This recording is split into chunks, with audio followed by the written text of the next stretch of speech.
Hey, it's Anne-Marie with Speak Confident English. This is exactly where you want to be every week to get the confidence you want for your life and work in English.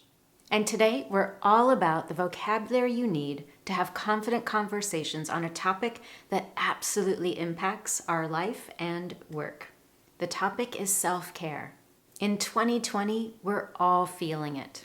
Anxiety, stress, fear, uncertainty, tension, feeling overwhelmed, lost, or out of control.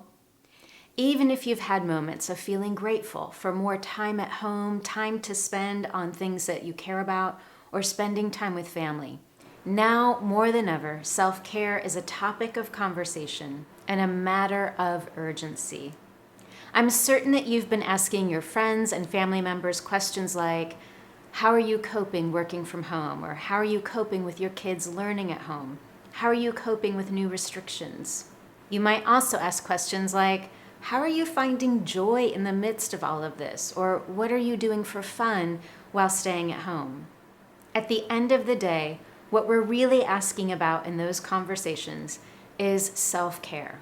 So in this lesson today, I want to help you develop the vocabulary you need to effectively have conversations in English on this topic with friends, family members, and coworkers. In this Confident English lesson today, you're going to learn an array of phrasal verbs, idioms, and collocations that we use when we're talking about what is self-care, how do you prioritize it, and what kinds of activities allow you to build a practice or create a practice of self-care. So whether you're looking for permission to begin including self-care in your daily routine, or you simply want to advance your vocabulary on this topic in English, this lesson is for you.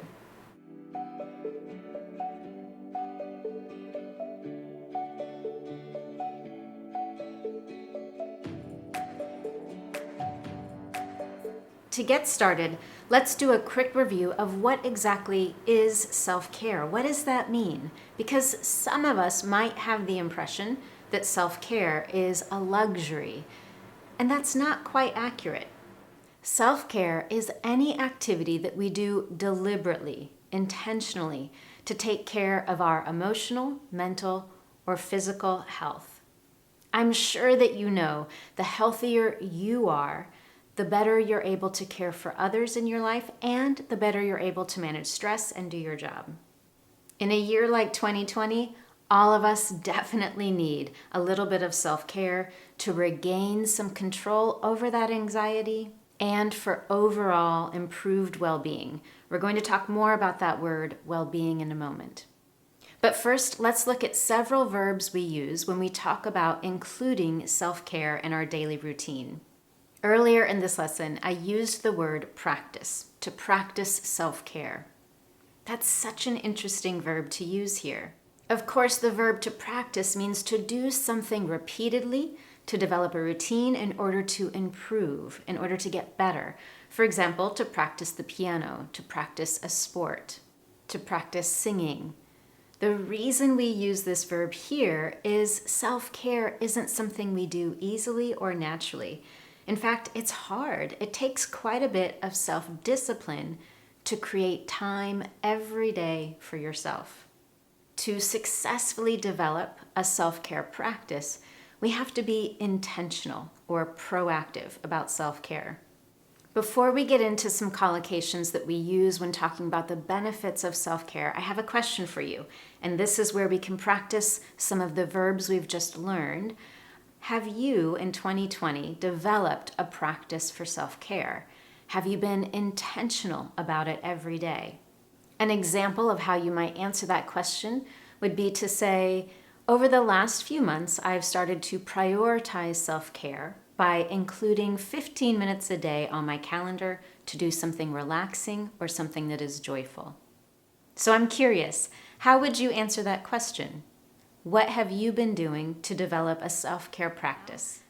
And now let's move on to some common verbs and collocations we use when we're talking about the benefits. The number one benefit of self-care is a boost to your well-being. Well-being is a term that means the overall experience of health, happiness, and prosperity, a feeling of life satisfaction. and an ability to cope or manage with stress. Even with just 10 or 15 minutes a day doing something relaxing or joyful, there can be a significant boost to your overall well-being. Self-care also allows you to reconnect, reduce, and reassess. These 3 verbs we use in multiple ways to talk about the benefits of taking time for yourself. When you are emotionally, mentally, and physically healthy, not only are you able to reconnect with yourself, but you're also able to better reconnect with others. When you take time for yourself, you're also better able to reassess what's working in your life and what's not working in your life. You might even find that there are things that you can remove from your life that stress you out. When we do that, we're able to reduce anxiety, reduce tension and stress, and reduce the pressure of always being on top of your game. I love that idiom. The idiom to be on top of your game means to do something or perform at your highest level of ability. And there's a lot of pressure to do that 100% of the time. A little bit of self-care can help reduce that pressure or sense of obligation that might stress you out. So now that we know how to talk about the benefits of self-care in English, the next question becomes how? How do you do this? And we've got some great expressions to use in English. As we talked about earlier, we certainly have to be intentional, or we have to make a conscious effort to do something relaxing or joyful every day. That might be something as simple as going for a walk outside or reading a great book. We also need to make a conscious effort to reduce negative inputs. What that means is to remove anything that adds to your stress through negativity. For example, reading the news or spending too much time on social media. We can definitely become addicted to checking in on social media every 5 minutes or trying to stay up to date with the news. So again, we have to be careful, intentional, conscious to reduce or remove that negativity. If you've been following me for a while, then you know in August I'm definitely intentional about this.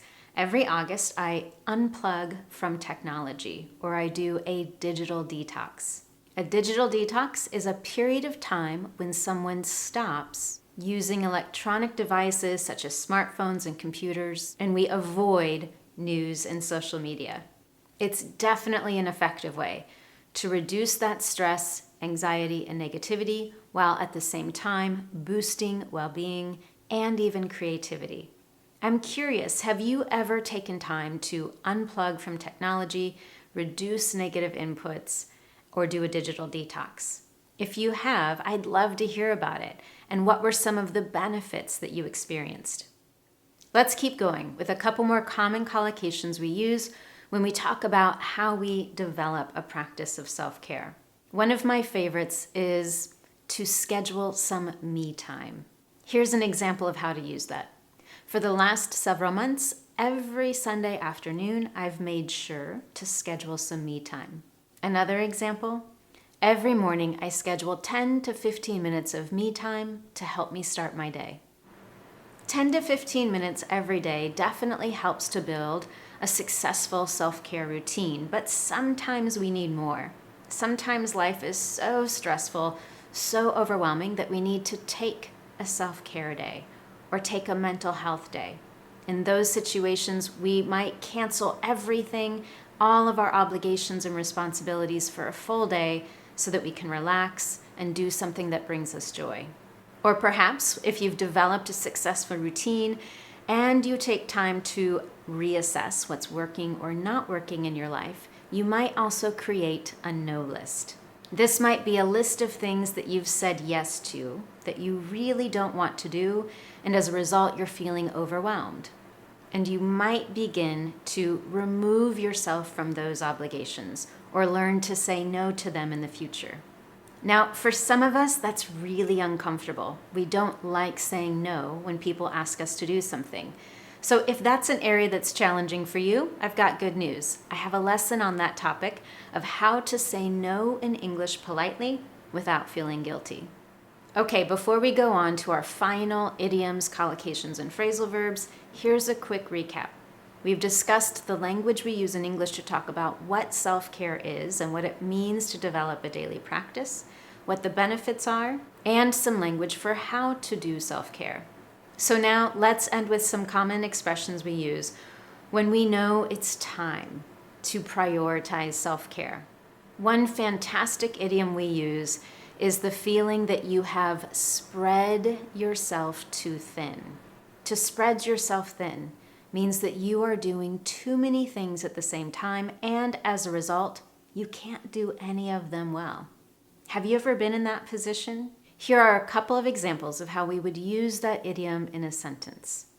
After years of spreading herself too thin, she resigned from her position at the company rather than continue to risk her health.